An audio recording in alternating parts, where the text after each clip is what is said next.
उत्तराखंड में विकास का मतलब ये नहीं होता कि आप शहरों की तरफ अपने स्वास्थ्य को सही करने के लिए जाएं। यदि पहाड़ों में ही सुख सुविधाएं यहाँ पे प्रोवाइड हो जाए तो आदमी शहरों की तरफ नहीं भागता। कई ऐसे पहाड़ों में एजुकेशन, यहाँ पे आप कहें तो चिकित्सालय, हॉस्पिटल ऐसे हैं कि वो रेफर सेंटर बने हुए। क्या इस 25 साल में इस उत्तराखंड ने केवल रेफर सेंटर पाए हैं?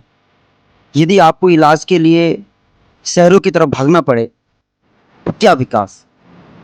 2027 में चुनाव जैसे ही आ रहे हैं तो आप देख रहे होंगे कि चारों तरफ जो भी पार्टियां हैं लगातार बरगलाने की कोशिश कर रहे हैं या अपने को आगे लाने का प्रयास कर रहे हैं कि किस तरीके से हम लोगों को लुभा सके और अपने आप को सही साबित कर पाए।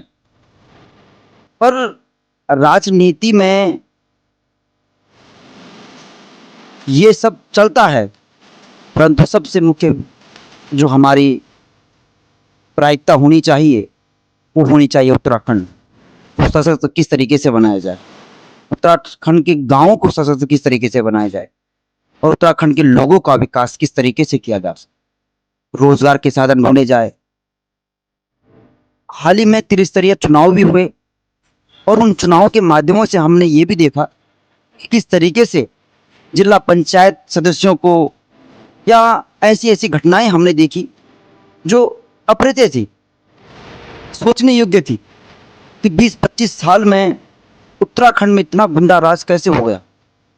अगर यहाँ पे सुख सुविधाओं को, एजुकेशन सिस्टम को, चिकित्सालयों को प्रायिकता दी जाती तो आज ये उत्तराखंड कुछ और ही होता।